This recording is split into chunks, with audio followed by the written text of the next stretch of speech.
네, 여러분 반갑습니다. 지금 오고 계신 분도 있긴 합니다만 시간이 정확하게 되기를 정확한 시간에 시작하도록 하겠습니다. 제가 이제 이 개인적인 취미가 있어가지고 동양고전 도덕경이라든지 이런 동양고전을 쭉 오랫동안 공부를 해왔는데 우리 특허 제도를 어떻게 하면 이 고전이나 이런 걸로 가지고 좀 더 쉽게 설명을 할 수 있을까 이렇게 생각을 하다가 이렇게 다양한 그 형태의 강의자를 만들어 봤습니다.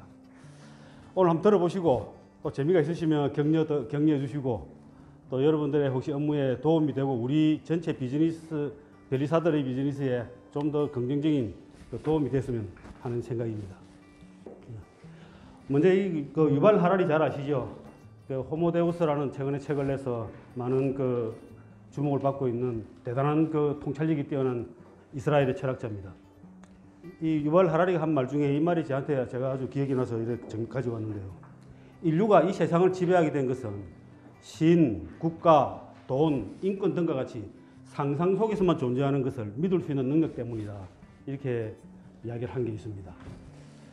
우리가 그러니까 인간이 태초에는 오로지 생존을 위해서 눈에 보이는 식물만이 가장 중요한 가치였을 겁니다. 먹을 것, 입을 것, 또 잘 것, 이렇게 자기 집이라든지 가족이라든지 오로지 이제 그런 것들만이 가장 중요한 가치였을 테고 모든 게 만질 수 있는 것이었을 겁니다.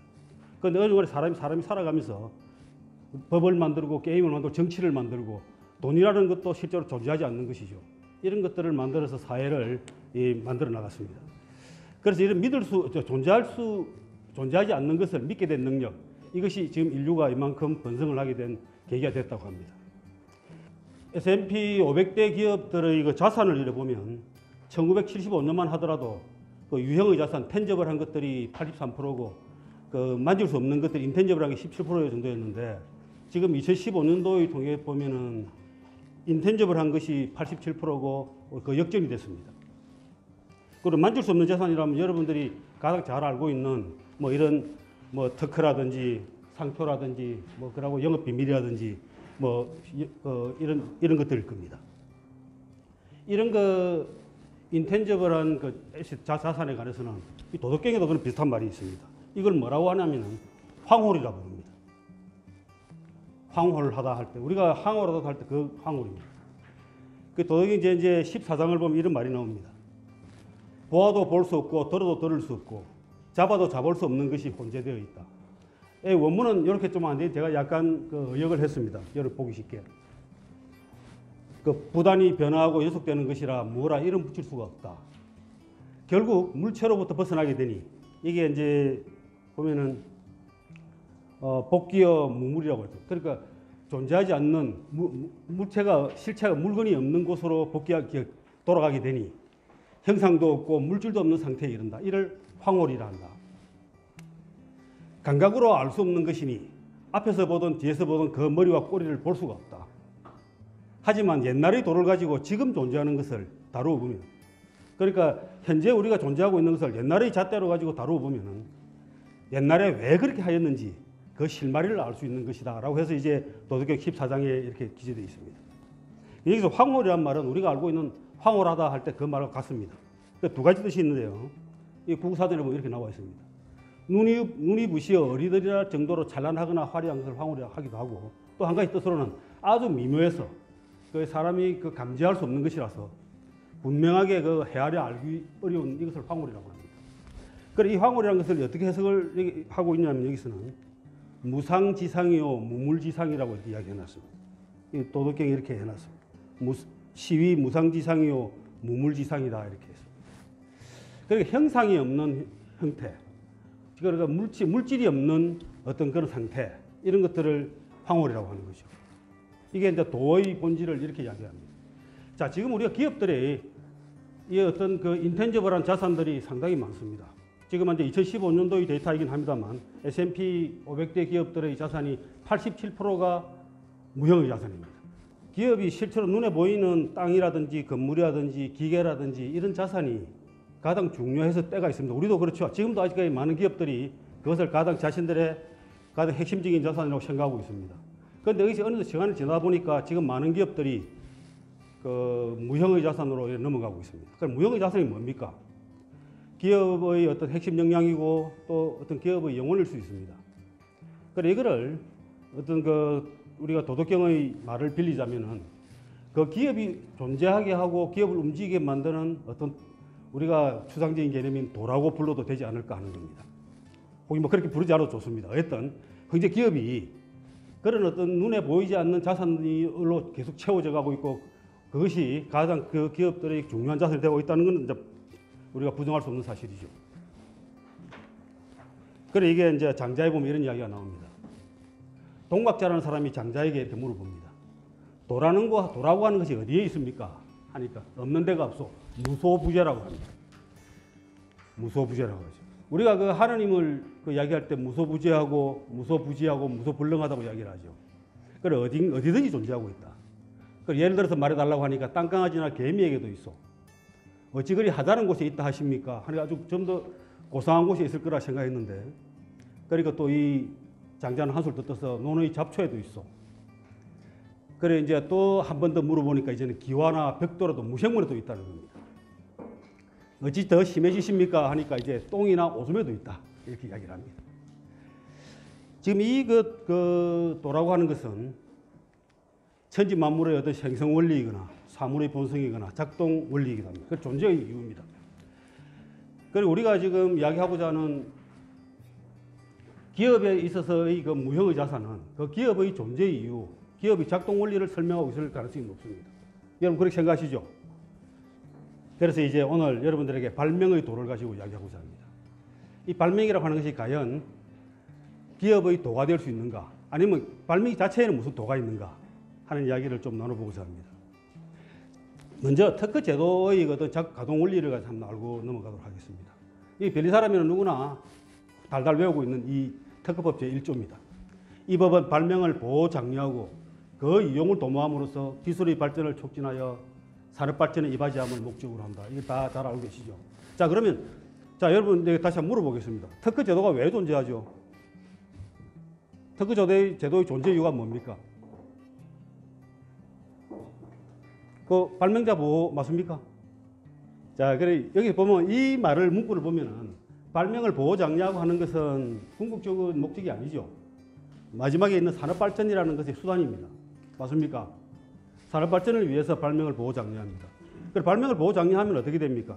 이 장롱에 좋은 발명을 해가지고 남에게 뺏길까 두려워서 장롱에 이렇게 숨겨놓고 있던 사람들이 이제 앞다투어 출원을 하게 됩니다. 그래서 발명을 출원하게 되면 어떻게 합니까? 특허 제도는 공개를 시키죠. 기술을 공개시킵니다. 공개를 시키게 되면 그 기술이 이제 보편적인 기술이 되는 겁니다. 공개라는 것이 우리 기술 발전에 아주 결정적인 영향을 미칩니다. 그래서 발명을 보호해주기 때문에 20년 동안 독점을 할 수 있으니까 발명을 많이 하게 되고 많이 출원하게 되고 그것은 다 공개가 되니까 기술이 발전하게 되고 기술이 발전하게 되니까 어떻습니까? 막 그것이 많이 실시되고 또 더 나은 기술이 개발되고 하니까 이제 산업 발전이 이루어지게 됩니다. 산업 발전이 이루어지니까 어떻습니까? 또 발명할 거리가 많이 생기게 되죠. 그래서 이것이 돌고 도는 발명의 보호 장려는 기술의 발전을 가져오고 기술 발전은 산업 발전을 가져오고 산업 발전은 다시 발명을 유발하게 하는 이런 어떤 시스템이 돌고 도는 겁니다. 이걸 우리는 그 특허 에코시스템이라고 보면 됩니다. 이 보면 이제 발명을 보호 장려하면 기술의 발전이 이루어지고 기술 발전이 산업 발전을 이루고 또 산업 발전은 다시 발명을 유발하게 하고 이렇게 하는 돌아가는 겁니다. 누군가가 이걸 어떤 발명을 하게 강요하거나 산업 발전을 어떻게 억지로 끌어당기거나 하는 힘을 쓰고 있습니까? 혹시? 아무도 안 그러고 있죠. 자연스럽게 자기 자체의 어떤 시스템이 돌아간다는 이걸 생태계라고 합니다. 그래서 발명의 창출, 보호, 실시, 공개, 또 이해관계 조절, 기술 발전, 산업 발전 이것이 인위적인 강제 없이 자연스럽게 선순환하고 있습니다. 이런 시스템이 우리 정부나 국가에서 하는 여러 가지 사업 중에 이렇게 스스로 순환해서 돌아가는 시스템은 매우 귀합니다. 특허제도가 추구하고 있는 바는 이런 스스로 돌아가는 특허 생태계를 잘 설계되어 있는 상태로 그렇게 돌아가고 있습니다. 노자 도덕의 제2장에 보면 이런 말이 있습니다. 성인은 무위의 다스림으로 이끌고 무언의 가르침으로 베푼다. 이런 말이 있습니다. 이게 이제 처무인지사요 행 무언지교라 이렇게 이게 처가 처하다는 뜻이기도 하지만 이게 뭔가 다른 사람 다른 것을 이끈다는 의미도 있습니다. 행은 행하다 행사하다는 뜻도 있지만 그것을 또 베풀다는 또 의미도 있습니다. 그러니까 이걸 매끄럽게 번역하려고 하다 보니까 제가 무의지사, 그러니까 무의, 뭔가를 하지 않는 행사, 이것을 이끌고 말을 하지 않고 가르침을 행한다, 이런 뜻입니다. 그리고 특허 제도와 이 특허 생태계는 무의자연입니다. 누가 손을 대지 않고도 이렇게 돌아가는, 자연스럽게 이 생태계가 돌아가고 있습니다. 이와 비슷한 말은 논어에도 나옵니다. 천하은재라고 해서 하늘이 무슨 말을 하든가, 사계절은 스스로 흘러가고 만물은 저절로 생겨나는 법, 하늘이 무슨 말을 하든가, 천하은재라는 말인데, 이게 특허 제도가 누가 발명을 하라 하지도 않고 누가 기술 발전을 하라고 하지도 않고 산업 발전에 억지로 누가 끌어당기지도 않습니다. 그럼에도 불구하고 이 특허 제도에 특허 시스템에 의해서 이렇게 돌아가고 있습니다. 그래서 하늘이 아무 말을 하지 않아도 자연은 그 도를 스스로 지키며 운행하고 있습니다. 자, 이제 발명이라는 이야기를 해보죠. 발명은 당연히 특허법에 보면 이렇게 설명되어 있습니다. 자연법칙을 이용한 기술적 사상의 창작으로서 고도한 것을 말한다, 이렇게 되어 있습니다. 그런데 우리가 통념적으로 생각하고 있는 발명의 개념을 잘 정의하고 있다고 보기는 어렵죠. 왜 발명은 우리 왜 합니까? 뭘 발명이라 합니까? 이렇게 할 때 이 말을 갖다 붙이면 영 맛이 떨어지죠. 그렇죠. 그래서 발명이라는 걸 우리가 제가 네이버에 찾아보니까 이렇게 해놨습니다. 아직까지 없던 기술이나 물건을 새로 생각하여 만들어낸, 지금까지 없던 것을 새로 생각해서 만들어냈다. 이것도 뭔가 발명에 대한 이야기를 충분히 설명하고 있는 것 같지가 않습니다. 발명을 하게 된 동기가 여기는 별로 없어요. 그냥 새로 만들어냈다는 것이지. 그런데도 우리가 잘 알고 있는 이런 그 격언이 있죠. 필요는 발명의 어머니다. 필요하기 때문에 만들어낸다. 그 필요는 왜 필요하겠습니까? 필요는 언제 생기겠습니까? 뭔가 불편하니까 생기는 거죠. 그래서 불편이 있기 때문에 그렇습니다. 그럼 뭔가가 우리가 필요를 만들어내는 데는 뭔가 원하는 것을 새로이 그 현재 있는 문제를 해결하거나 이렇게 할 때 그 필요가 생기는 겁니다. 이것이 무겁다, 비싸다, 뭐 어떻게 약하다 이렇게 할 때 그런 이제 필요가 생기는 거죠. 우리가 매일 다루고 있는 발명들은 다 어떻습니까? 어떤 문제가 있기 때문에 이것을 발명한다 이렇게 다 이야기하지 않습니까? 그 문제가 있는 거죠. 그래서 이 발명이라고 하는 것은 필요를 충족시키는 수단이고 문제를 또 불편을 해결하기 위한 수단입니다. 그래서 발명이라는 것은 한마디로 쉽게 하면 딱 이겁니다. 그냥 문제 해결 수단입니다. 그 문제라고 하는 것은 뭐 문제를 해결하고자 하는 필요가 있는 것이고 그 필요를 충족시키는 거죠. 그래 이런 말이 비슷한 게 또 도덕경에 이런 말이 있습니다. 좌기의 해기분 화기강 그 동기진 이런 말이 있습니다. 이 도덕경 제4장에 있는 말인데요. 아주 많이 인용되는 도덕경 내용 중에서 많이 인용되는 말이기도 합니다. 이것을 번역을 해보면 날카로움을 무디게 하고 좌기에 얽힌 것을 풀어내고 그 빛을 부드럽게 하고 이 동기진 그 티끌입니다. 이 티끌은 뭐 세속의 문제라고 생각해도 좋습니다. 세속이라고 생각해도 좋고요.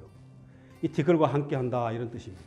이 말은 원래 화광동진이라고 해서 많이 쓰이고 있습니다.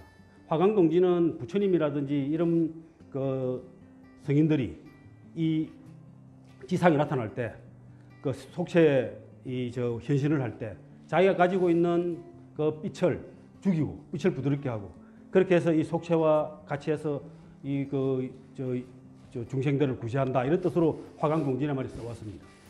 그런데 제가 이걸 가만히 이래 보니까 이 자기의 날카로움을 무디게 하고 분쟁은 분쟁이라는 거가 아주 얽혀 있는 아주 그 분쟁의 상태입니다. 얽혀 있는 것을 풀어내고 이런 것은 어떤 문제를 지금 해결하는 것입니다. 이게 그럼 과연 그런 성인들이 아니면 그런 부처님이나 이런 분들이 하는 일인가 하는 의문을 가졌죠. 이 원문을 다시 한번 볼까요? 앞뒤 원을 다 보면은 여러분들 이해가 또 더 빠를 겁니다. 이 말이 이제 지금 여기 쭉 있는데 제가 원문에 충실하도록 번역을 한번 해봤습니다. 이 도라고 하는 것은 통상적으로 창조라고 대체해도 좋습니다. 도는 채워질 수 없기에 그 쓰임이 있고 언제나 가득 차지 않는 깊은 세민이 만물이 생겨난 근원과 같다. 이 만물지종이란 말 좀 들어보셨죠? 만물지종. 만물의 마루종자입니다. 만물의 시작이라고 보시면 됩니다. 그리고 그 뒤에 이어서 날카로움을 무디게 하고 얽힌 것을 풀어내고 빛을 부드럽게 하고 최소 요원간 문제와 함께한다. 널리 퍼지면 늘 그대로 있어 왔던 것 같이 되고, 이게 참 재밌는 말인데, 이게 담해 사혹존이라고 해서 이게 널리 퍼지면 그때 지금까지 있었던 것처럼 그렇게 우리가 사람들이 편하게 생각해 버린다는 겁니다. 이미 있으면. 어디로부터 나온 것인지는 몰라도 조물주보다 앞선 존재일 것이다. 오 부지 수지자 상제의 지선이다. 그러니까 나는 이것이 어디서 나온 누구의 아들인지는 모르겠지만 상제보다 더 앞선 것이다. 상제라고 하는 것은 뭡니까? 이 조물주입니다. 조물주보다 더 앞서 있지 않겠느냐. 그래 이걸 우리가 창조라고 하는 것은 뭔가 만들어진다는 것은 조물주도 누군가 만들어냈을 것이다. 그래서 조물주 이전에도 누군가가 창조라는 게 존재했다. 이제 이렇게 이야기하면 되겠습니다.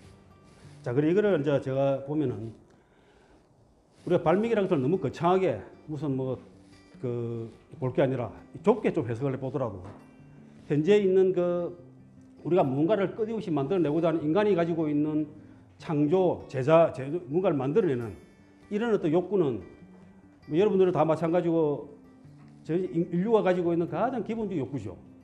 그래 그 만들어내고자 하는 욕구가 항상 뭔가 부족하고 뭔가 필요하다고 생각하기 때문에 채워줄 수 없기에 그것을 이미 채워줄 수 없기에 그것을 만족해버리면 아무도 안 만들려고 하지 않죠.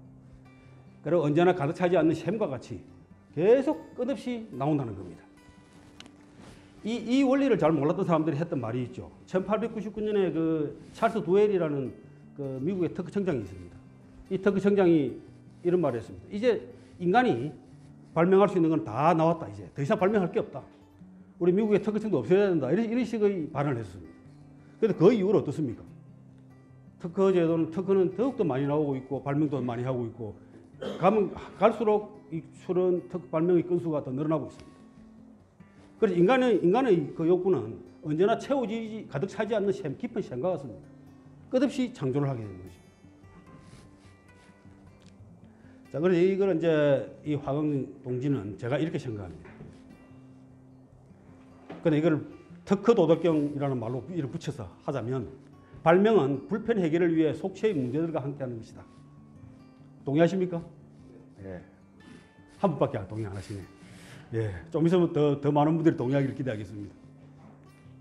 그래서 도라고 하는 것은 앞에 봤다시피 문제를 해결하는 것이고 필요를 충족하는 것이 도입니다.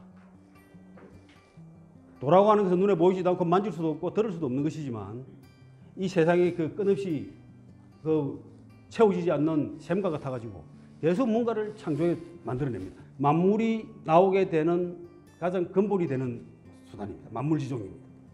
그래서 만물지종은 무엇입니까? 필요하기 때문에 나오는 거죠. 그래서 문제를 해결하고 필요하는 충족하는 수단인 겁니다. 그러니까 이것을 우리가 창조라고 볼 수 있고 이 창조는 결국은 우리가 볼 때는 창의력이나 발명으로 대체해 볼 수 있습니다. 그래서 발명은 만물지종이고 화강동진이다. 이렇게 이야기하면 될 것 같죠? 자, 이 보면 이제 주역에 이런 말이 나옵니다. 궁적변, 변적통, 통적구 이런 말이 나옵니다. 이 주역이 아주 유명한 말이에요. 여러분 궁적통이란 말을 들어보셨죠? 궁하면 통한다 이렇게 하는데 실제로 이게 원문은 이렇게 되어 있습니다. 궁하면 변하고 궁적변, 또 변하면 통하고 통하면 오래간다. 다시 말하자면 이걸 좀 더 풀어 쓰자면은 어려울 때, 궁하면 어려울 때 변화를 모색하고 변화를 하게 되면은 통하는 길이 보이고 또 그 길을 찾게 되면은 서스테이너빌리티가 보장된다는 겁니다. 지속할 수 있다는 것이죠. 그래서 이게 궁적변, 변적통, 통적구란 말이 이렇게 참 많은 사람들이 이걸 인용을 하고 쓰고 있습니다. 그래서 여러분 어떻습니까? 우리는 궁할 때 어떻게 합니까? 새로운 아이디어를 내죠. 생각을 하지 않습니까? 발명은 뭡니까? 궁할 때 변하고자 하는 아이디어죠. 자, 그래서 이 발명이라는 것은 궁할 때 통하는 길을 여는 그런 변입니다. 변화입니다. 이제는 동의 안 할 수 없죠. 안 하실 겁니까? 동의하십니까? 예. 자, 이제 이렇게 설명하면 되겠죠. 발명은 우리가 어렵고 힘들고 불편할 때, 궁할 때 통하는 길을 만들어내는 변화다 이거죠. 이 소시아 베벌렌이라는 사람인데 필요의 어머니다 이렇게 이야기하는 사람이 있습니다. 필요가 발명의 어머니라고 우리가 지금까지 알아왔는데 이제는 발명이 필요의 어머니다. 무슨 말입니까? 발명이 나와 있으면 새로운 그 필요가 니즈가 생긴다는 이야기입니다. 동의하십니까? 그렇죠. 우리가 지금까지 스마트폰이 필요하다고 생각한 사람은 아마 없었을 겁니다. 2008년도 스마트폰이 처음 나왔을 때 그것이 우리를 이렇게 구속할지는 몰랐습니다. 우리는 모두가 지금 현재 스마트폰이 노예가 되어 있지 않습니까? 그 전에 우리는 스마트폰이 필요하다고 누구다가 제발 좀 만들어 달라고 요청한 사람이 아무도 없습니다. 그렇지만 스마트폰이 나오고 나서부터는 전부 우리는 그것에 노예가 되어 있죠. 결국 무엇입니까? 스마트폰이라는 발명이 우리가 그 기존에 없었던 필요를 만들어낸 겁니다. 그런 물건이 참 많죠. 지금 우리 집에 있어 보면 집에 가면서 최근에 산 가전제품이 뭔가를 보니까 건조기를 집에서 사놓고 그렇게 행복해 할 수가 없습니다. 그리고 또 스타일러라는 것도 이게 갖다 놓고 사놓고 보니까 이게 또 효용이 엄청나게 높습니다. 최근에는 전체 제품의 세트가 나오는 게 라면 박스 하나 정도인데 안에 것을 이렇게 꺼내가지고 얼굴에 뭐 씻기도 뭐 세척도 하고 LED 램프로 가지고 이렇게 자극도 하고 이렇게 해서 피부를 좋게 만드는데 제가 그걸 줬더니 너무 좋아합니다. 매일 죽기 살기로 그거 매달고 하고 있습니다. 그래서 또 물어봅니다. 좋아졌냐고. 제가 뭐라고 이야기하겠습니까? 한 30년 정도 되돌아갔다.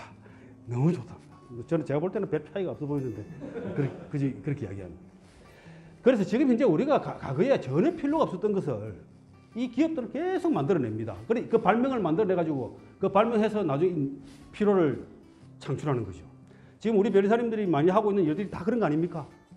지금 없는 제품을 만들어가지고 그 기업들이 새로운 니세시티, 새로운 그 필요를 만들어내기 위해서 노력하고 있는 게 우리의 업무입니다. 그래 우리가 베벌렌의 이 말을 증명하고 살고 있는 셈이죠. 사실은 베벌렌이 한 것 중에 가장 유명한 말은 이 말이 아니고 베벌렌 효과라는 게 있죠. 베벌렌 효과가 아주 유명한 말이 있습니다. 그게 무슨 말이냐면 상품은 값이 비쌀수록 더 잘 팔린다 하는 겁니다. 이게 이제 부유층들은 아무리 좋은 물건이 하도록 값이 싸면은 누구나가 다 살 수 있는 거기 때문에 자기는 안 사는 겁니다. 자기들만이 살 수 있는 물건만 사는 겁니다. 그래 비싸야 됩니다. 그 사람들에게. 예를 들면 아주 우리 고급 핸드백이라는 이런 것들이 가격이 떨어지면 그 사람들은 안 삽니다. 비싼 가격을 유지하고 있을 때만 삽니다. 그게 베벌렌 효과입니다. 자, 이 말을 또 증명하는 말이 이 스티브 잡스가 이런 말을 했습니다. 이 말을 제가 보기 좋아라고 이렇게 쭉 색깔까지 알록달록하게 넣어가지고 여러분들 보여드립니다. 고객에게 무엇을 원하는지 물어보라. 그 말하는 사람들이 있다. 하지만 그건 나의 접근 방식이 아니다. 우리가 해야 할 일은 고객들이 필요를 느끼기 전에 그들이 바라게 될 것을 만들어내는 것이다. 기가 막힌 통찰력이죠. 헨리 포드가 이런 말을 했던 것으로 안다. 내가 고객에게 원하는 것이 뭐냐고 물어봤다면 그들은 더 빠른 말이라고 했을 것이다. 그 당시에 헨리 포드 자동차가 대중적인 차를 만들어내기 전에 헨리 포드가 이 자동차 사업을 할까 말까 고민할 때 사람들에게 물어봤다면 그 당시에는 말이 주된 교통수단이었으니까 사람들이 모두 더 강하고 더 빠른 말을 좀 어떻게 구입하도록 해주시오라고 했을 겁니다. 자동차를 이야기를 한 사람이 아무도 없을 거라는 거죠. 지금 이 세상은 이제 말을 자동차가 모두 다 대체하고 있죠. 사람들은 우리가 보여줄 때까지 그들이 무엇을 원하는지 모른다. 그 때문에 나는 시장조사를 믿지 않는다. 아직 글로 쓰여지지 않은 내용을 읽어내는 것이 우리의 임무이다. 지금 우리가 그런 일들을 도와주고 있는 거죠. 고객들에게. 한 번씩 상기를 시게 되겠네. 동의하십니까? 예. 예. 자, 아까 궁변통에 관해서 이야기를 했는데요. 순자에 보면 이런 이야기가 있습니다. 통자 상제인이요 궁자 상제의인이라. 통한 사람은 항상 다른 사람들을 이끌고 궁한 사람은 항상 남에게 이끌려간다. 참 기가 막힌 말이죠. 스티브 잡스가 하는 이야기를 그대로 하고 있습니다. 스티브 잡스가 사람들은 자기가 뭘 필요한지도 모른다. 그 사람들이 필요를 하다고 느끼기 전에 우리는 그건 물을 만들어내야 된다 하는 겁니다. 그 사람은 그야말로 통한 사람입니다. 통한 사람이죠. 그런데 궁한 사람은 어떻게 합니까? 스티바사 물건을 만들어내고 나면 그때부터 주기적으로 따라가는 것이요. 항상 남에 이끌려가는 거죠. 이게 이제 퍼스트 무브고 패스트 팔로우고 우리나라에 있는 회사죠. 그래 통한 자는 발명을 변화를 한 자고 궁한 자는 변화하지 못한 자입니다. 이 또 이제 도덕경에 보면 곡신불사라는 말이 나옵니다. 곡신불사라는 말은 이게 골짜기의 신은 죽지 않는다 이런 말인데 참 그 도덕경을 번역을 여러 가지 책을 보면은 참 그 사람마다 기기묘묘하게 번역을 합니다. 그래서 번역을 하는데 다 나름대로의 그 의미를 이렇게 하지만 어떤 거는 전혀 와닿지 않고 이제 하는데 제가 여러분들에게 이 도덕경의 몇몇 구절은 아주 가슴에 확 와닿게 제 마음대로 해석을 해서 여러분 설명을 드리겠습니다. 가슴에 와닿을 수 있도록 제 마음대로 해석해서 들려드립니다. 자, 여기 이제 이 내용을 보면 이제 이 곡신불사, 시현빈 뭐 이런 말이 나오는데 이 말은 사실 그대로 이렇습니다. 골짜기의 신은 죽지 않는다. 이를 현묘한 암컷이란다. 현빈이라고 했습니다. 이 암컷의 문이 천지의 뿌리이며 천지건이라고 했습니다. 천지의 뿌리이며 끊임없이 이어지니 써도 담이 없다. 면면약존 용지불건이라 했습니다. 그래 이 말은 뭐 거의 번역에는 별 그 차이가 없습니다만 이 사람들이 다 어떻게 이걸 해석하냐면 어떻게 별별 이야기가 다 나오는데 이제 여기서 골짜기의 신은 우주에 있어서 여러 우주 사이에 있는 뭡니까 그 블랙홀과 같아. 블랙홀이 많은 걸 빨아들여 갖고 소멸시키긴 하지만 거기서 또 다시 새로운 것을 생명과 다른 것을 창조해낸다. 그래 블랙홀과 같다. 이렇게 해석하는 사람도 있어요. 그래서 저는 우리 여기 특허께서 일하시는 분들이니까 이렇게 이 골짜기의 신은 발명이다. 이렇게 생각합니다. 이 골짜기의 신은 골짜기라고 하는 것은 포용하고 생육하고 창조합니다. 골짜기는 모든 것이 내려오는 것을 거의 다 받아들입니다. 그리고 거기는 항상 물이 있고 거기서 뭔가가 자랍니다. 산꼭대기에서는 자랄 수 없지만 골짜기에서는 모든 걸 자라고 새로 태어나게 하고 또 죽은 것까지도 다 포용을 합니다. 그리고 또 새로운 것을 창조해냅니다. 이것을 우리가 여성성 모성이라 현빈이라고 하죠. 여성성 모성이라고 하는 것은 그 모든 그 생물체에서 가장 그 신비스럽고도 고귀한 겁니다. 왜 그렇습니까? 새로운 생명을 태어나게 하기 때문에 그렇습니다. 우리도 그런 그 신비하고도 고귀한 가치에 의해서 우리가 지금 이렇게 존재하고 있지 않습니까? 그래서 여기에서는 여성성 모성은 창조나 발명이라고 대체해도 전혀 다를 바 없습니다. 그래서 이 곡신, 골짜기의 신은 죽지 않는다. 이 발명이라고 하는 창조라고 하는 것은 아이디어라고 하는 것은 절대 없어지지 않는 겁니다. 사람이 인간이라는 게 본성이 끝없이 무언가를 새로운 것을 추구하기 때문에 그렇습니다. 이것은 현묘한 여성성과 같고 이거는 천지의 뿌리입니다. 그래서 제가 이 특허 도덕경이라는 이름으로 이렇게 번역을 다시 한번 합니다. 발명은 개혁과 같이 세상의 모든 불편을 받아들여 새로움을 만들어내니 이는 현묘한 창의력이라 할 만하다. 창의력은 천지 만물의 뿌리이며 끊임없이 샘솟는 것이니 아무리 써도 결코 다함이 없다. 이렇게 번역을 하고 보니까 그럴듯하죠. 네, 여기서 여러분 또 소리를 동의하는 소리를 하셔야 됩니다. 그렇죠? 네. 자, 그래서 발명은 불사의 죽지 않는 곡신이고 그러고 천지의 뿌리입니다.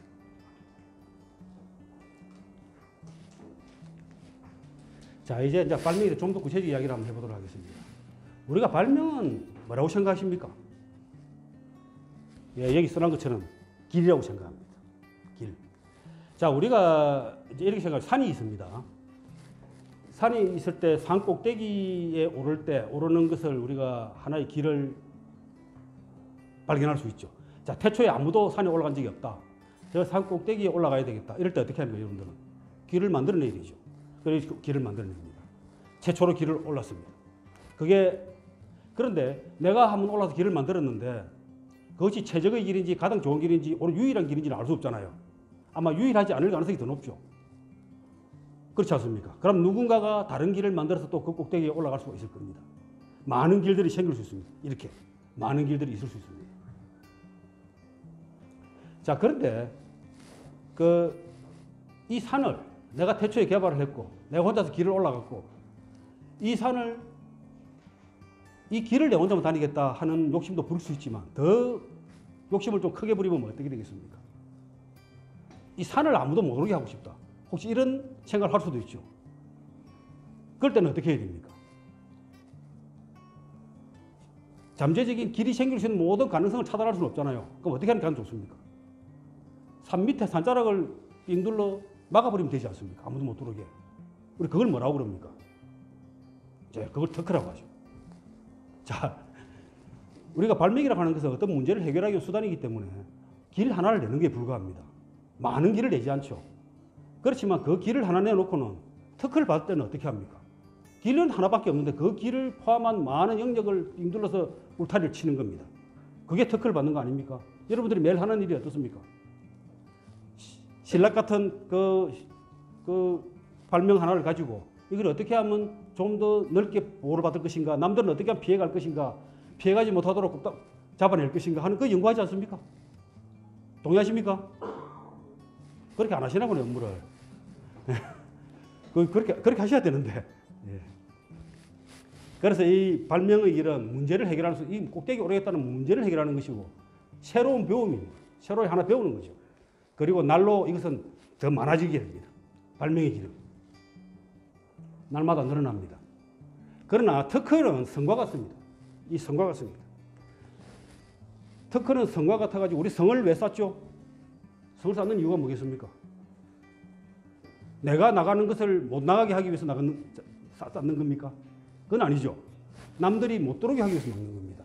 남들이 못 들어오게 하는 거죠.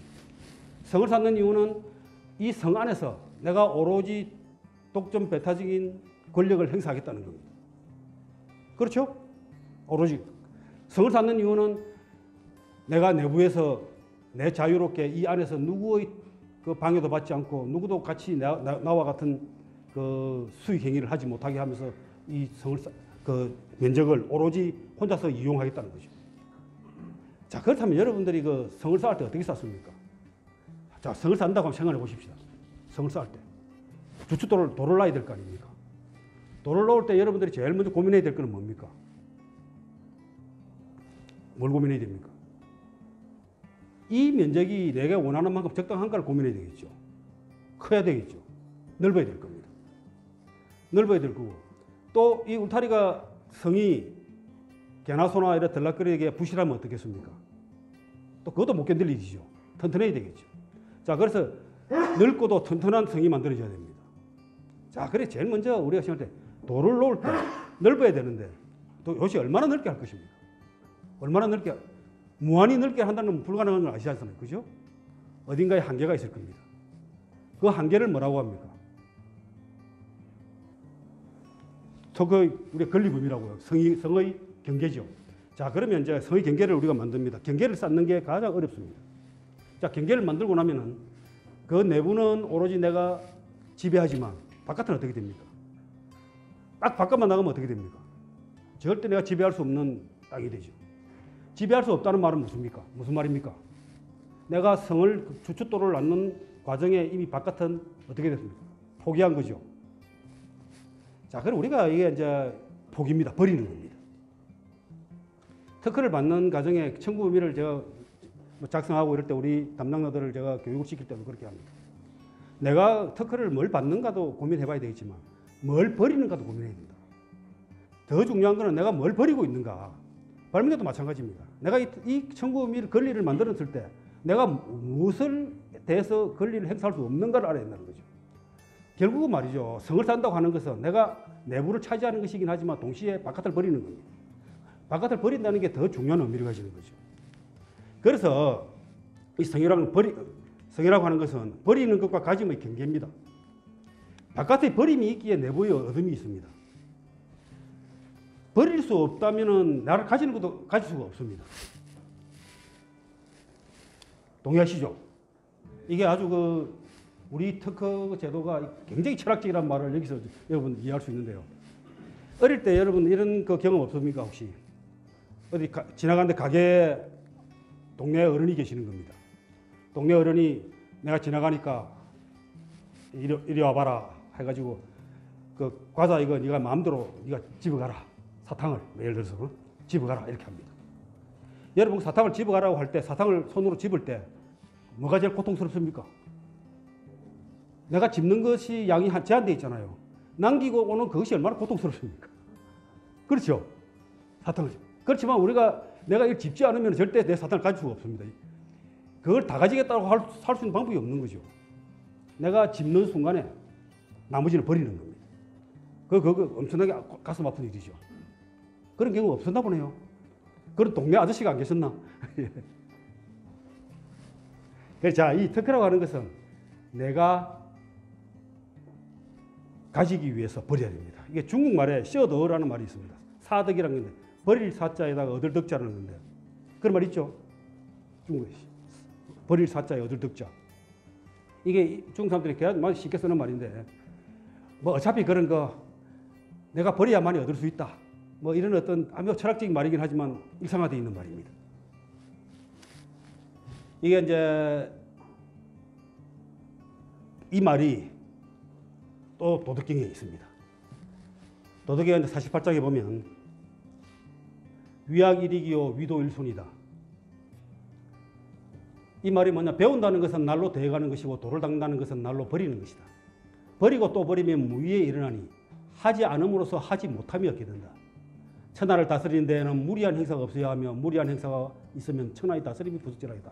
이런 말인데 뭐 앞에 뒷말은 좀 놔두더라도 위악일이기요 위도일손이다. 이거 참 기가 막힌 괜찮은 말이죠. 배운다는 것은 날로 더하는 것이고 우리가 배운다는 것은 다른 데로 지식을 더 얻어오는 것이니까 하나씩 하나씩 지식을 더해가는 겁니다. 그러니까 도를 닦는다는 위도라고 하는 도를 닦는다고 하는 것은 일손이다. 하나씩 버리는 것이다. 우리가 배웠던 거 알고 있던 것을 버리고 그 기존에 얽매여 있던 선입관이라든지 자기가 그 불필요한 집착이라든지 이런 걸 버린다는 겁니다. 그런 위도일손인데 이 말은 너무나도 유명한 도덕경에서 가장 많이 인용되고 있는 말 중에 하나입니다. 그래서 저는 이걸 이렇게 해석을 합니다. 저는 이렇게 해석한다. 여시아여라 써놨습니다. 배우면 새로운 지식을 습득하여 쌓아가는 것이지만 도는 욕망, 집착, 선입견, 편견을 버리는 것이다. 도를 닦아 무위의 경지에 이르면 인의가 없어짐에도 이루지 못함이 없게 되고 천하를 적절히 다스리려면 무리한 인위적인 노력을 줄여야 한다. 이런 이야기인데요. 이 도덕경의 이야기는 충분히 제가 인정합니다. 그런데 이 말을 우리 특허 제도를 우리 업무를 가지고 설명하는 데 쓰려면 이렇게 한번 또 바꿔볼 수도 있습니다. 특허 도덕경 48장입니다. 특허 도덕경이라는 말 쓰니까 좀 웃기죠. 그렇지만 제가 재미삼아 이렇게 붙이고 있습니다. 발명은 날로 더해가는 것이고 특허는 버리는 것이다. 발명이라고 하는 것은 아까 말한 산에 오르는 길을 내는 것처럼 계속 새로운 아이디어를 창출해낼 수 있습니다. 그 아이디어를 가지고 특허를 받았다 할 때는 버리는 것을 잘 정의함으로써 자기가 가짐을 명확히 할 수 있습니다. 그래 바깥을 버리고 또 내부의 길을 버리면 손지우손, 무의, 자연적인 무의 상태에 이르게 된다 이거죠. 무의함에도 하지 못함이 없게 된다. 이 말은 다른 사람들이 내 것을 침해하는 것을 효과적으로 막을 수 있다는 이야기입니다. 그래서 발명의 도는 새로운 길을 더하여가는 것이요. 특허의 도는 가짐과 버림의 경계의 성곽을 정하는 것이다. 이걸 좀 더 또 이해를 잘 못하는 분들을 위해서 제가 이렇게 설명을 해놨습니다. 제가 친절합니다. 이렇게 설명까지 다 놓고. 발명의 구체적인 실시에 집착하지 말고 확보할 권리의 범위와 권리 확보를 포기할 버림의 영역을 고려하여 특허의 범위를 정하는 것이 최적의 경지, 그 무의 경지, 최적의 경지의 경지이며 권리와 자유의술 영역이 최적의 조화가 이루어진 무의 경지는 권리의 힘이 가장 강력하게 최적화되어 권리 행사 못할 영역을 최소화하는 것이다. 특허 실무를 많이 해보신 분들은 이 말이 와닿으실 거고 대충 업무를 건성건성으로 하신 분들은 별로 와닿지 않을 겁니다. 다들 저 와닿으시죠? 죄송합니다. 그러니까 이게 아까 말 중에 마지막에 이 치천하 상위무사, 천하를 다스리는 데는 무리한 행사가 없어요. 이 사자라고 하는 것은 무언가를 작용하는 것을 말합니다. 무리한 없어야 된다. 이렇게 이야기했는데 이 말은 그 손자병법에 이런 말이 있습니다. 그래 우리 최선희 특허절 전략은 싸우지 않고 이기는 것인데 손자병법의 모음편에 보면은 백전백승면 비선지선자야라. 부전이 불인지병이면 선지선자야라. 이 말 무슨 말이냐면 100번 싸워가지고 이기는 것은 비선지선자야라. 좋지 않은 것 중에 좋은 것이다. 그러나 부전이 구린지병이면 싸우지 않고 상대방을 굴복시킨다면 그것이 좋은 것 중에서 좋은 것, 최선이다라는 겁니다. 우리 특허 분쟁도 여러분 많이 경험해 보셨겠지만 그 특허에 트러블이 있을 때 문제가 생겼을 때 소송으로 해서 끝내는 경우보다 소송이 아닌 다른 방법으로 끝내는 것이 훨씬 많죠. 대부분의 한 90% 이상은 분쟁으로 가지 않습니다. 협상으로 끝나게 됩니다. 이게 부전이 구린지병 아니겠습니까? 싸우지 않고 상대를 굴복시키는 거죠. 협상으로. 진정으로 이제 소송으로 가게 되면은 싸워서 이겼을 때는 비선지선자야입니다. 좋지 않은 것 중에서 좋은 겁니다. 싸워서 이기면 별로 좋지 않은 것 중에서 좋은 것이면 틀림없죠. 이겼으니까 좋긴 하기만. 그 다음에 위도일손이란 말을 이제 한번 좀 더 우리 한번 곱씹어 보겠습니다. 우리가 발명이나 창의력, 새로운 것을 개발해내고 할 때 가장 걸림돌이 되는 게 뭐겠습니까? 우리가 알고 있는 선입견 지식입니다. 그렇게 하면 안 돼라는 어떤 잘못된 선입견도 있을 수 있고요. 자기가 알고 있는 그것에 발목이 잡혀가지고 다른 창의적인 아이디어를 내지 못하는 경우가 많습니다. 그러니까 이걸 보면 이런 말이죠. 요다가 이런 말을 했죠. 네가 해야 될 거는 지금 네가 배운 것을 다시 잊어버리는 것이다. 배운 것을 버려야 한다. 그러고 이런 말도 있습니다. 지혜의 절반은 잊어버려야 할 것들을 배우는 것이다. 지혜의 절반은. 자, 이게 이제 특히 이게 임재록의 임재거사의 그 세계를 보면 살불살조라는 말이 나옵니다. 부처를 만나면 부처를 죽이고 서성을 만나면 서성을 죽여라. 이 조는 하라비 조자인데 서성을 말합니다. 즉 자기를 키워주고 자기의 존재의 의미를 부여해준 부처나 서성의 지식은 받아들여가지고 자기의 것으로 충분히 소화를 하되 그 틀을 깨려면은 그 사람들이 가르침을 죽여야 된다는 겁니다. 그러니까 돌을 닦으려면은 버려야 된다는 게 이런 이야기입니다. 이런 비슷한 말을 이런 사람도 했습니다. 내 최고의 생각들은 모두 옛 사람들에게 도용당했다. 이게 무슨 말이겠습니까? 자기 아이디어를 내기만 하면은 옛날에 쉽게 말하면 선행기술이 있는 거지. 예. 그래 이제 이런 말은 이 양반이 하고자 하는 말이 취지가 그거죠. 자기를 구속하고 있는 많은 지식이나 이런 것들은 이미 옛날에 다 있었던 것이다. 내가 이것을 극복을 옛날에 제가 이미 알고 있던 것으로부터 그야말로 알을 깨듯이 깨나오지 않으면 새로운 것을 창조할 수 없다 하는 그런 이야기를 지금 하고 있는 겁니다. 이게 이제 주사 김정희도 이런 말을 했습니다. 이게 이제 사람 육법 불가요, 무법역 불가라. 난초를 그릴 때 법이 있어도 안 되지만 법이 없어서 안 된다.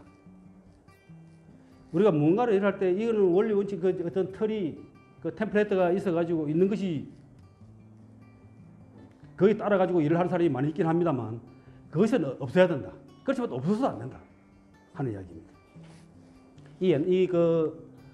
주사 김정희가 이렇게 난초를 그렸었는데요. 한 20년이 지나고 나서는 이 부리선남돌에서 아주 유명한 그 난초입니다. 전혀 다른 형태의 그 화법으로 그림을 그리고 있죠.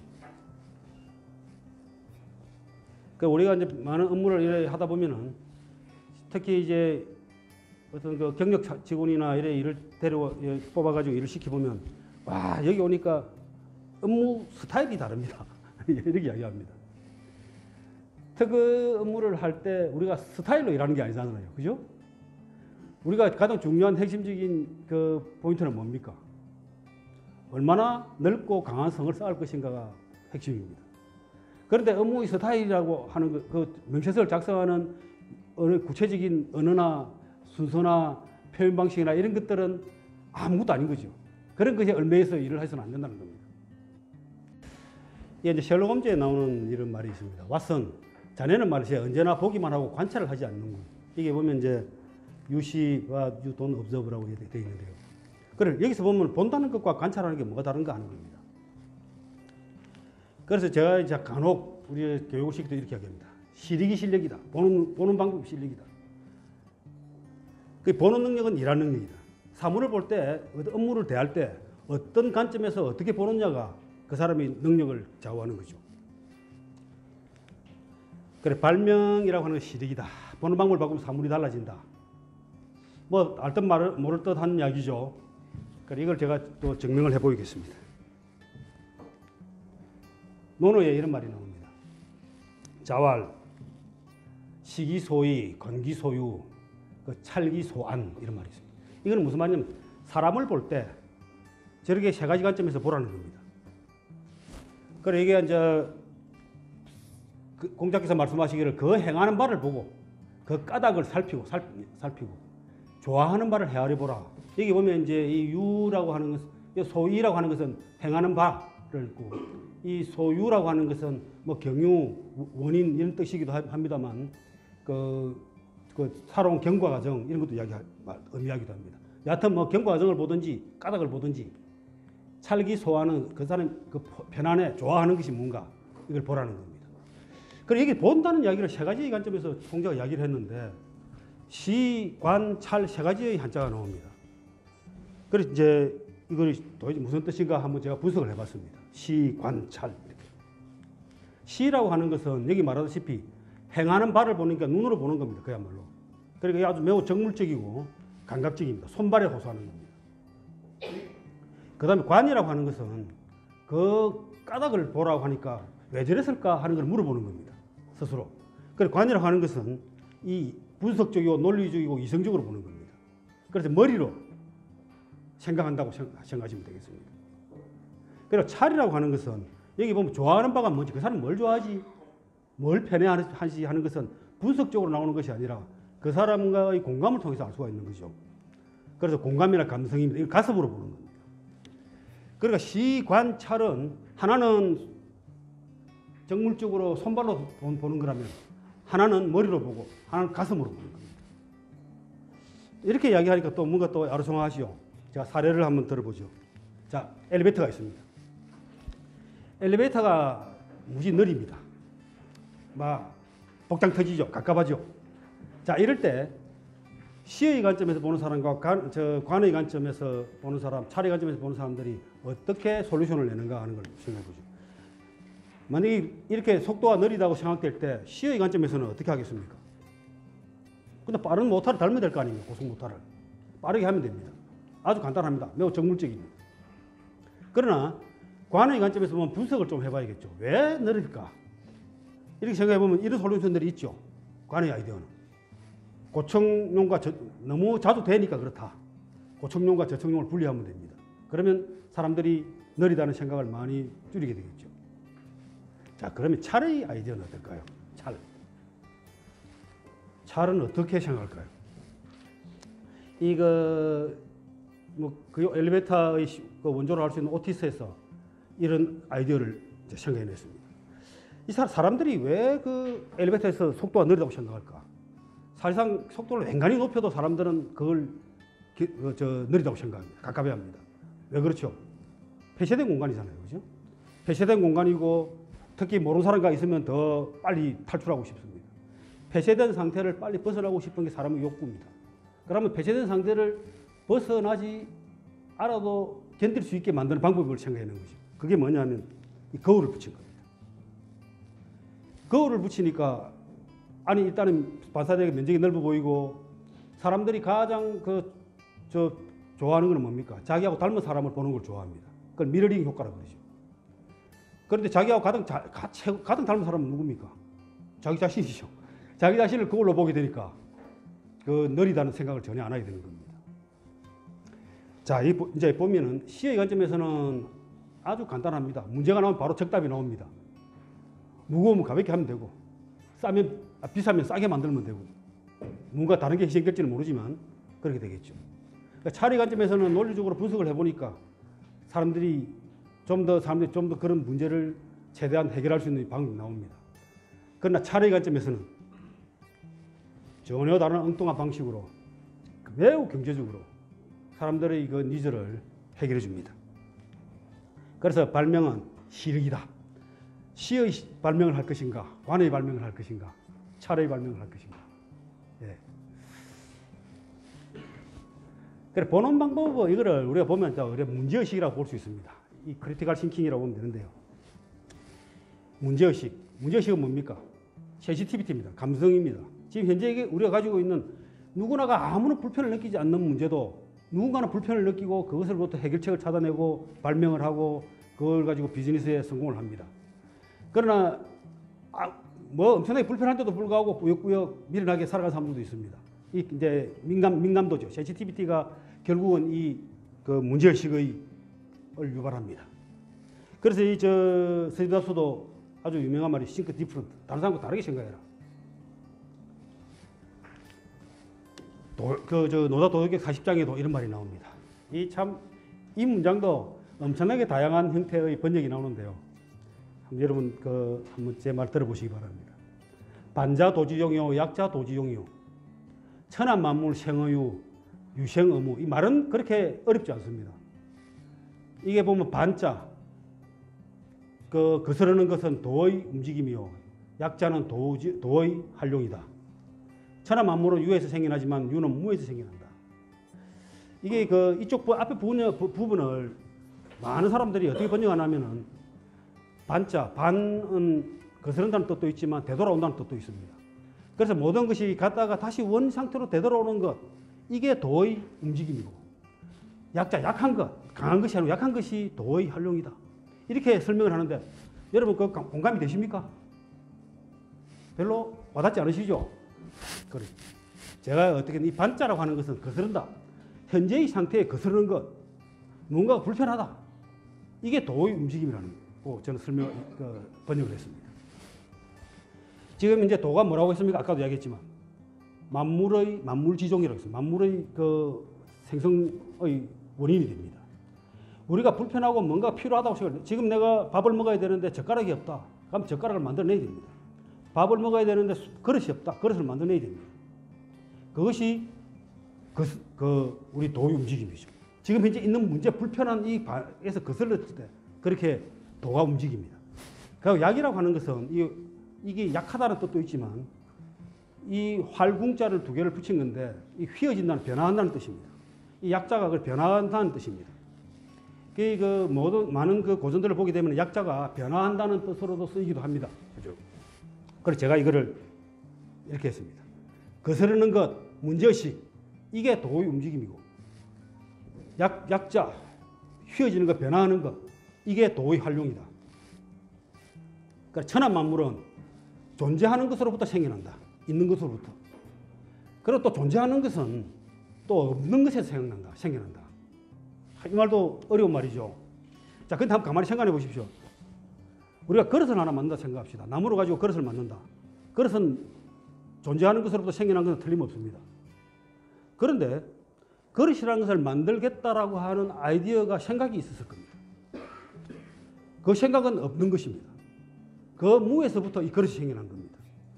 나무를 가만 놔뒀다 해서 절대 그릇이 생기지 않습니다. 나무에다가 그릇이라는 새로운 기능을 부여하겠다고 하는 의지가 생기기 때문에 그 보이지 않는 것, 무에서 생기는 그 무는 우리는 뭐라고 이야기합니까? 무를 뭐라고 이야기합니까? 발명이라고 하지 않습니까? 아이디어라고 하지 않습니까? 이제 이 말에 동의하십니까? 자, 그래서 이거를 특허 도덕경이라고 제가 다시 번역을 하면 문제의식을 가지고 보는 것이 창의력의 작동이며 틀렸네요. 변화를 일으키는 것이 창의력의 활용이다. 만물은 이미 존재하는 것으로부터 생성되지만 모든 새로운 것은 무형의 창의력에서 생겨난다. 이렇게 이제 제가 특허 도덕경 40장을 또 새로이 만들어냈습니다. 그래서 반자도지동, 약자도지용. 이게 우리 발명을 하는 창조의 원리라고 봅니다. 세상을 문제의식을 가지고 거슬러 보고, 그리고 그거로부터 변화를 주는 것, 주는 것, 이것이 이 발명의 생성 원리라고 제가 생각합니다. 그 다음, 자, 이 문제의식 Y. 이 Y에 관해서는 한번 여러분 이 동영상을 한번 보고 시작을 하시죠.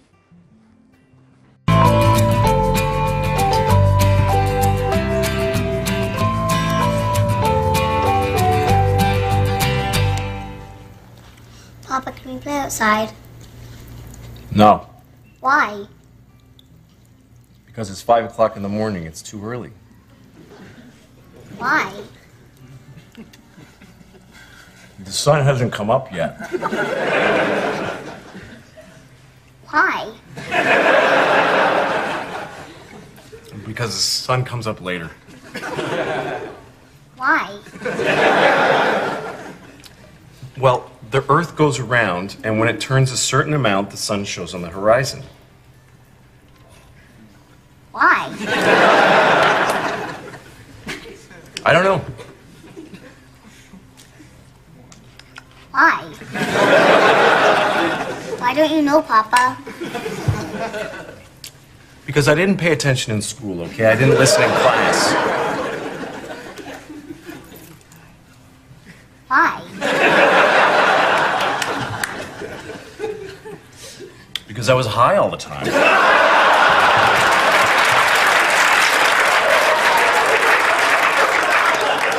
I smoked too much pot. Why? I didn't think it would matter.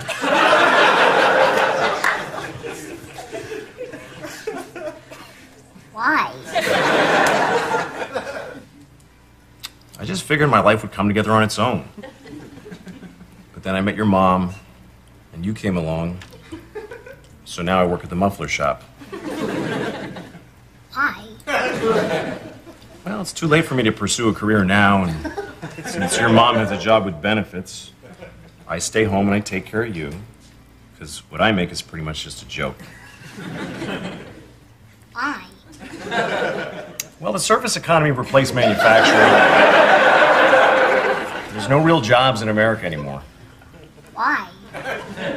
We had good jobs for a while, but it's just because we were lucky, and now we're unlucky. Why? It's just the way it goes. Why? Because God is dead and we're alone.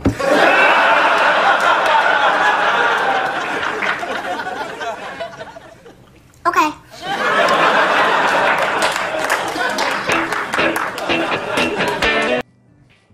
이거 Y의 힘이 참 대단하죠. 이제 그 발명이나 이런 어떤 문제 해결을 할 때 5Y 그 기법이라는 게 있습니다. 어떤 문제라도 5번을 그 왜라고 물어보면 그 풀리지 않는 문제가 없다. 뭐 이런 이야기도 있습니다. 실제로 이제 그런 그 워크샵이나 이런데 창의적인 그 솔루션을 찾아내는 워크샵을 할 때 이런 5Y 기법도 많이 이용을 하고 합니다. 지금 이제 우리가 그 이 앞에 발명이라는 게 무엇인가를 이야기할 때도 존재 이유라는 이야기를 했죠. 그것이 Y죠. 발명의 존재 이유, 특허 제도의 존재 이유, 이런 걸 따지는 게 우리가 이 특허 철학의 가장 중요한 이슈입니다. 이게 이제 마크 트웨인이 이런 말을 했습니다. 인생에서 가장 중요한 날이 둘 있다. 하나는 태어난 날이고 하나는 Y를 알게 된 날이다. 무슨 말이겠습니까? 태어난 날은 당연히 중요하겠죠. 그 다음에 여기서 이제 Y를 알게 됐다는 말은 무슨 말입니까? 내가 왜 살아야 하는지, 자기의 삶의 존재 이유를, 삶의 이유를 깨닫는 겁니다. 자, 이게 이제 온고이지신이라는 이야기를 또 기발한 이야기를 하나 하겠습니다. 온고이지신 이거 안 들어본 사람, 뭐 들어보지 않으신 분은 없을 겁니다. 이 정조 조선왕조실록에 보면 이런 말이 나옵니다. 제가 별걸 다 끌고 와서 여러분들에게 보여드리고 있죠. 이 정조 1년 1777년입니다. 이때의 그 경륜입니다. 경륜이라고 하는 것은 그 학식이 뛰어난 그 신하가 왕을 가르치는 그 왕의 그 독서시행으로 과외 수업을 하는 그런 때입니다. 그래 여기 보면 시독관 이재학과 선정관 이유경이가 이제 두 사람이 경영관으로서 왕을 가르치기 위해서 같이 앉았습니다. 근데 그때 이 대화가 이렇게 있습니다. 왕이 이제 이렇게 이야기합니다.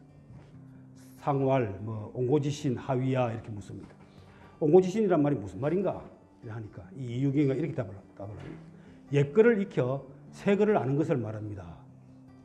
옹고스의 지 신서 이렇게 이제 있죠. 그 옛글을 익혀서 새것을 이제 새글을 안다는 이런 뜻입니다. 그래서 임금이 불련, 초학진 그러니까 이게 그렇지 않다. 초보들이나 그런 소리 하는 거지. 초보들이 그렇게 하는데 대개 옛글을 익히면 그 가운데 새로운 의미를 알게 되어 자기가 몰랐던 것을 더욱 잘 알게 된다는 것을 말한다. 지금 이 그 왕의 말이 맞느냐를 떠나서 일단 이 정조의 성격이 확 드러나죠. 정조가 이 당시에 그 나이가 25살에 즉위를 25살이었고 그러니까 77년도에 25살이었고 이 이유경은 나이가 몇 살인지 모르겠지만 자기보다는 확실히 뛰어난 신하였지 않겠습니까? 그런 사람들에게 이 초보 역할을 이렇게 초보라고 이렇게 거침없이 이야기하는 걸 보면 매우 그 성격이 아주 직선적이고 아주 그 성격이 골갈했던 것 같습니다. 자, 근데 이제 여기서 제가 말씀드리고 싶은 것은 이 옹고지신에 대한 뜻입니다. 옹고지신의 뜻입니다. 그럼 우리는 지금까지도 옛것을 익혀 새것을 안다. 뭐 이런 식으로 우리가 지금 배워왔습니다. 그래, 이제 보면 논어위정편에 이런 말이 나오는데요. 옹고지신 가위위사이라 해서 옛것을 새것을 알면 남의 스승이 될 수 있다. 이렇게 우리가 배워왔습니다. 지금 배워왔어요. 그런데 제가 옛날에 어릴 때, 그 한문을 배우면서 그 제일 가르치는 분에게 물었습니다. 아니, 옛것을 배운다 했으면 옛것이라고 한다면 이 고자를, 여기 고자를, 옛고자를 쓰지 왜 까닭고자를 썼습니까? 그 스승님이 황당하다듯이 나를 보면서 야, 그 똑같은 말이고 똑같은 글자고 이 까닭고자를 옛고라고도 다 쓴다. 실제로 다른 책에도 이 까닭고자를 옛고로 많이 같이 혼용해서 쓰고 있는 것은 뭐 많습니다. 그런데 제가 도저히 이해가 안 갑니다. 이 글자를 쓸 때 옛고가 훨씬 획수도 적고 쓰기도 쉽고 이런데 왜 번잡한 이런 그 글자를 넣어가지고 이렇게 썼을까요? 하고 그분이 대답을 안 해주더라고요. 그 아주 이상한 소리를 하고 있다 이렇게 생각하고. 그 제가 이런 곰곰이 이걸 그럼 내 마음대로 번역을 한번 해보자. 해서 이렇게 그 번역을 해봤습니다. 옹고, 그러니까 까닭을 탐구해서 새로움을 깨달아야만 남의 스승이 될 수 있다. 어떻습니까? 이 이야기 말이 좀 되는 것 같죠? 옛것을 익혀가지고 새것을 아는 것이라는 말이 뭔지 와닿지 않는데 이 말은 그래 좀 와닿죠. 이 까닭이라는 게 뭡니까? 우리가 잘 알고 있는 원리나 이유나 근원이나 원칙이나 법칙이나 그야말로 Y 아닙니까? 왜라는 거죠. 이게 우리가 옛날 그 학교 다닐 때 수학 공부나 이런 걸 해보면은 수학을 못하는 사람은 어떻게 합니까? 공식만 달달 외우죠. 잘하는 사람은 어떻게 합니까? 공식 그대로 보지도 않죠. 원리만 제대로 알고 나면 어떤 그 공식, 어떤 문제도 다 풀어나갑니다. 수학은 제가 좀 옛날에 잘해봐서 압니다. 그야말로 수학만큼 아주 적은 시간을 들이고 좋은 성적을 얻을 수 있는 게 없습니다. 그래, 그 원칙, 원리를 알면은 됩니다. 자, 그러면 남의 스승이 되려고 그러면은 매사의 사물의 원리나 이유나 근원이나 원칙을 제대로 알아야 될 거 아닙니까? 그래야만 남의 스승이 될 수 있는 거죠. 그래, 여기서 보면은 근데 옛것을 익혀가지고 새것을 알아야 남의 스승이 된다 하는 말은 설득력이 너무 떨어지지 않습니까? 어떻습니까, 여러분? 동의 안 하십니까? 억지라도 좀 해주십시오. 그러니까 이 논어에 2500년 정도 이래 된 이 논어를 이렇게 해석한 사람은 저밖에 없습니다. 아직까지 암호에서도 이제 공인을 받은 건 아니지만 이렇게 해석하니까 제가 너무 마음이 편합니다. 이렇게 봐야 된다는 거죠. 동의하시죠? 네. 자, 그럼 좀 더 봅시다. 제가 이걸 증명을 해보이겠습니다. 여기는 그 바티칸 교황청의 서명의 서명의 방입니다. 시그너처 룸입니다. 여기는 벽면이 네 군데에, 네 벽면에 신학, 법학, 철학, 예술에 관한 그 그림들이 쫙 이렇게 둘러 있습니다. 여기 한쪽에 이쪽에 있는 거, 이게 철학의 벽입니다. 이 라파엘로가 여기 그림을 이렇게 그리면서 천장하고 이렇게 몇 년 동안을 이렇게 그리면서 이렇게 보고 그리다가 목이 이렇게 들어졌다고 합니다. 그리고 이게 이제 이 철학의 벽에는 이 보면은 이게 소크라테스, 플라톤, 아리스토텔레스, 피타고라스 뭐 온갖 그리스의 고대의 철학자들이 다 나옵니다. 그래서 이걸 아테네 학당이라 부르고 동쪽 벽면에 이렇게 있습니다. 그 철학자들이 있는 동쪽 벽면의 천장화가 이렇게 있습니다. 여기 보면은 여기 여기 동쪽 벽면에 여기 천장화가 있습니다. 이 천장화에 보면 천장화 이렇게 되어 있습니다. 이게 라틴어로 이렇게 써져 있는데 코사룸 코그니시오라고 되어 있습니다. 이게 코사룸은 코즈 우리 원인이란 말의 그 라틴어고요. 코그니시오는 인식이라는 뜻입니다. 그러니까 이걸 번역을 하면은 인과의 인식 또는 이게 코즈 원인이니까 원인에 대한 지식, 인식, 지식. 그 제가 번역하면은 까닭에 대한 깨달음입니다. 그러니까 이 그 철학이라고 하는 것은 까닭에 대해서 깨닫는 것이다. 까닭을 아는 것이다. 원인을 아는 것이다.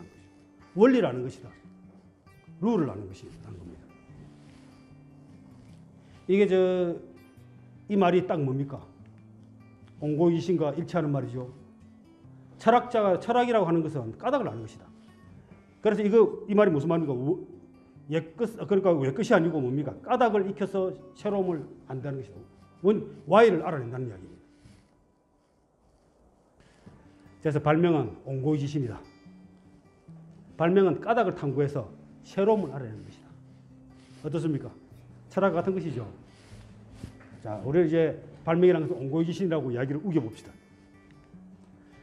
발명의 이런 이 골드서클이 아까 얘기했지만 발명은 시의 관점, 관의 관점, 차의 관점이 있듯이 이 발명도 또 다른 관점에서 본다면 Y의 관점, How의 관점, What의 관점에서 볼 수 있습니다.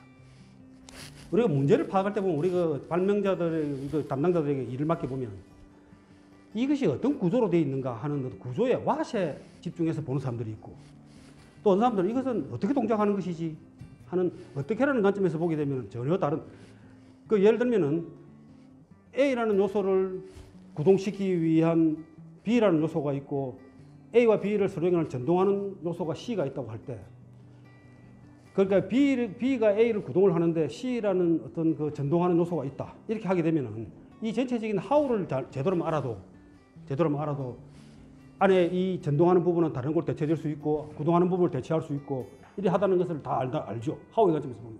근데 what의 관점에서 보면 어떻습니까? 구체적으로 일일이 이것이 기아가 몇 개가 어떻게 물려 있고 어떻게 동작이 전달이 되고 이렇게 하는가 거기에 몰두해서 보는 사람들이 있습니다. what에 보면. Y의 관점에서 보면 어떻습니까? 이 물건을 왜 만들었지? 무엇을 하기 위한 것이지? 수준이 다르죠. 맞습니까? 그래서 발명을 보더라도 목적 중심적인 발명이 있고 방법 중심적인. 그러니까 이 파각이 따라 다릅니다. 사람마다 이 발명자들도 발명자의 인식 한도가 있고 작성하는 변리사들의 인식 한도가 있습니다. 변리사들의 인식 한도가 발명자의 인식 한도는 Y에 있는데 변리사의 인식 한도가 Y에 머물러 있으면 그 발명은 망치는 겁니다. 보통 그 발명자들은 Y라는 인식 한도의 결과물에 하나의 길을 내는 데 불과합니다. 그러나 변리사들은 그 길을 가지고 어떻게 합니까? 산을 삥 둘러싸는 성을 만들죠. Y가 뭡니까? 그 사람. 산 꼭대기에 올라가는 것이지 그 길에 있는 게 아닙니다. 그 사람이 목적하는 Y는 산 꼭대기에 올라가는 것입니다. 그럼 다른 사람도 산 꼭대기에 못 올라오게 하는 것이 Y의 관점이죠. 목적 중심적이죠. 그래 발명이라고 하는 것은 이런 어떤 그 틀에서 보통 그 고수들은 그 보면은 이 발명 왜 하는 거야? 라는 관점에서 주로 묻고 이렇게 하기 위해서는 어떻게 동작을 하고 이 어떻게를 실현하기 위해서는 무엇으로 가지고 그 뒷받침할 것인가를 생각합니다. 그런데 저 하수들은 무엇에부터 집착을 해가지고 거기서 흡입하고 그 구조에 그 매몰돼가지고 허우적거리고 벗어나지는 못합니다.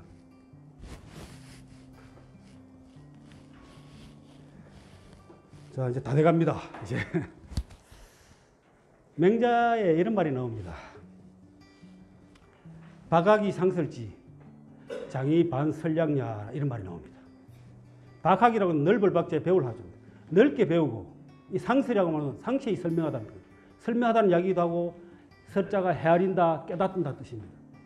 그래서 넓게 배우고 배운 것을 깊이 헤아리는 것은 그리하여 오히려 그것을 간결하게 설약하기 위한 것이다.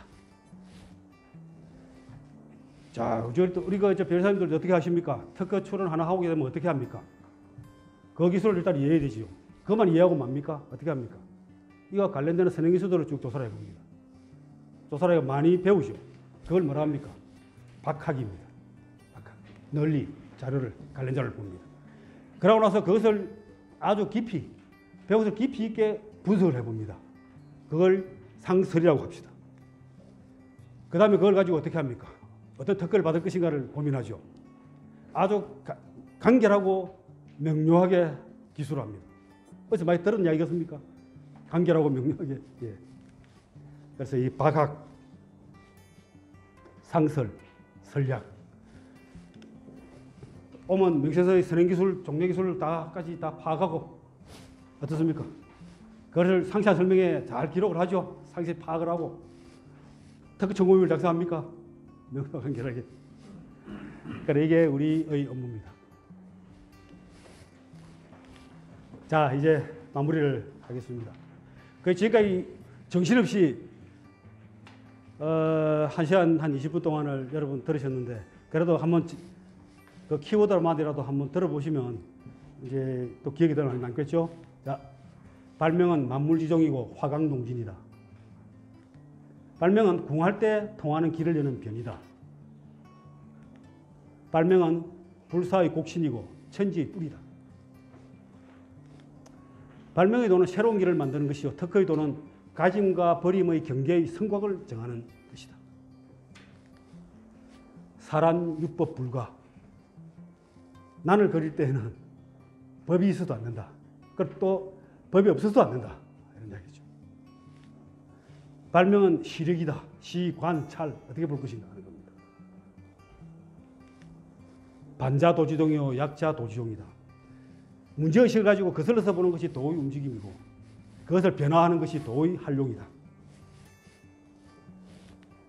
발명은 온고의 지신이다.